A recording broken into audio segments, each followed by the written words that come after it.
రేవంత్ రెడ్డి గారు వచ్చి మనకు అప్పు లేదు, పైసలు లేవు, ఆందాన్ లేదు అంటాడు కదా. ఇవన్నీ తప్పు. పైసలు ఉన్నాయి, ఆందాన్ వస్తున్నది, అప్పు కూడా పుడుతున్నది, మంచిగానే ఉన్నది రాష్ట్రం. కానీ ఇలా రాజభోగాలకు, ఇలా సోకులకు, వీళ్ళు దుబారా ఖర్చులకు మాత్రమే సరిపోతా ఉన్నాయి. మన జడ్సన్ అన్న ఒక విషయాన్ని కూడా బయట పెట్టిండు, గుర్తుకుంది కదా. ఆ హోర్డింగుల వ్యవహారంలో నవనిర్మాణ సంస్థకే మాత్రమే దోషి పెడతా ఉన్నారు. రాష్ట్రానికి 100 కోట్లు వచ్చే కాడ 10 కోట్లు కూడా వస్తలేవు.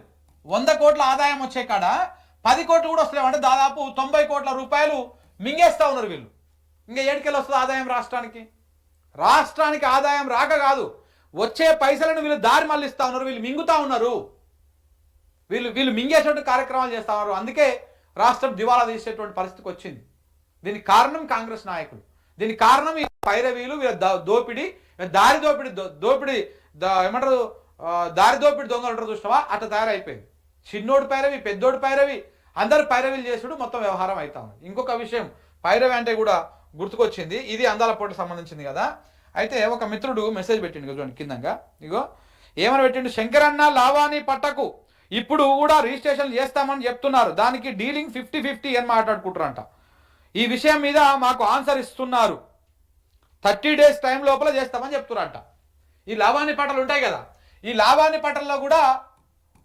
లావాణి పట్టలు కూడా మేము పట్టా చేస్తాము, రిజిస్ట్రేషన్ చేస్తామని చెప్పేసి 50-50, 50% సపోజు ఒక 10 ఎకరాలు పట్టా చేసిననుకో, ఇందులోకి వెళ్ళి పట్టా చేసినందుకు 5 ఎకరాలేమో బోకరోనికి, ఇంకొక 5 ఎకరాలేమో ఈ ఎవరైతే ఓనర్ ఉన్నాడో వాళ్ళకు. ఈ రకంగా దోపిడీ జరుగుతూ ఉన్నది. కింద కామెంట్ పెట్టి చూడండి, ఇది వాస్తవాలు జరుగుతున్నాయి. నేను గతంలో ఒకసారి మీకు చెప్పిన గుర్తుకుందా, ఇది ఔటర్ రింగ్ రోడ్ అయితే, ఈ ఔటర్ రింగ్ రోడ్ చుట్టుముట్టు ఈ ప్రాంతంలో మన కొండ అన్న, మన తిరుపతి అన్న ఇవన్నీ తిరుగుతూ ఉన్నాయి. లావాణి పట్టలను, అసైన్డ్ ల్యాండ్లను ఈ అన్నిట్లని మేము కొనుగోలు చేస్తాము అని చెప్పేసి డప్పు సాటిస్తూ ఉన్నారు. ఊరల పుకార్ బుగడ అవుతా ఉన్నది. ఇది వేస్తూ ఉన్నారని మనం గతంలో ఒకసారి మాట్లాడుకున్నాం. ఇది వాస్తవం. అసైన్డ్ భూములకు కొనుగోలు చేసేటువంటి కార్యక్రమాలు చేస్తూ ఉన్నారు. చూస్తలేం, రఘునందన్ రావుది బెస్ట్ ఎగ్జాంపుల్. 176 ఎకరాలు మింగి కూర్చున్నాడు కదా. ఆఫ్టర్ ఒక ఎంపీ, బీజేపీ ఎంపీనే గంత మింగి ఉంటే మరి మన అన్నలు, మన తమ్ముళ్ళు, మన కొండలు, మన అనకొండలు ఎన్ని మింగి ఉండాలి? ఒకసారి ఇమాజిన్ చేసుకోండి ప్రజలారా, ఎన్ని మింగి ఉండాలి? అన్ని శాఖలు వాళ్ళేనా, హోంశాఖ వాళ్ళదేనా, ఆర్థిక శాఖ వాళ్ళదేనా, ఇక పేరుకే ఉంటారు మిగతా మంత్రులు అందరూ చెప్పినట్టు నడుస్తుంటుంది. రెవెన్యూ అయితే ఇంక ఏకంగా రివ్యూలు చేస్తారని చెప్పేసి గతంలో బీజేపీ వాళ్ళే ఆరోపించింది.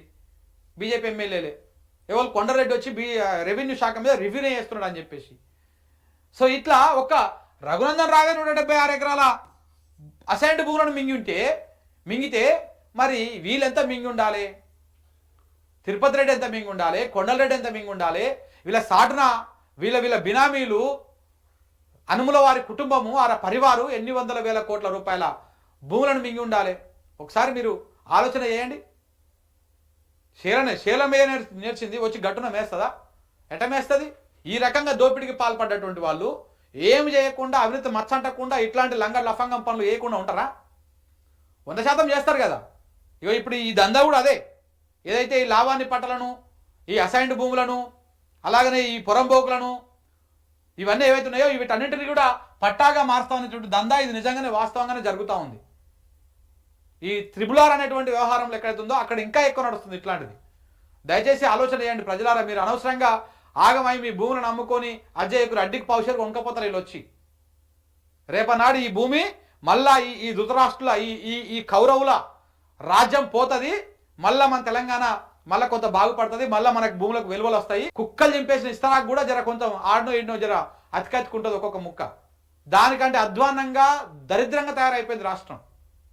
ఎవరికి నచ్చింది, ఎవరికి దోషింది ఆడు చేసుకుంటూ పోతా ఉన్నాడు. ఇంకొక 30 ఏళ్ళ దాకా కాంగ్రెస్ పార్టీకి ఎవ్వడు ఓటయ్యాడు, తెలివి ఉన్నాడు ఎవడు కూడా ఓటయ్యాడు. ఇవాళ ముసలోళ్ళ కాడ నుంచి పెద్దోళ్ళ దాకా అందరికీ అర్థమైపోయింది.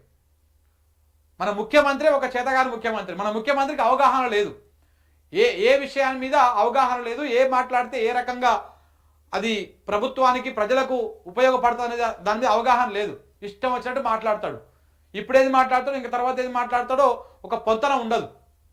సో కాబట్టి ఆలోచన చేసుకోవాల్సినటువంటి అవసరం ఉన్నది. ఈ రకంగా దందాలు నడుస్తాను, కొంత అప్రమత్తంగా ఉండండి.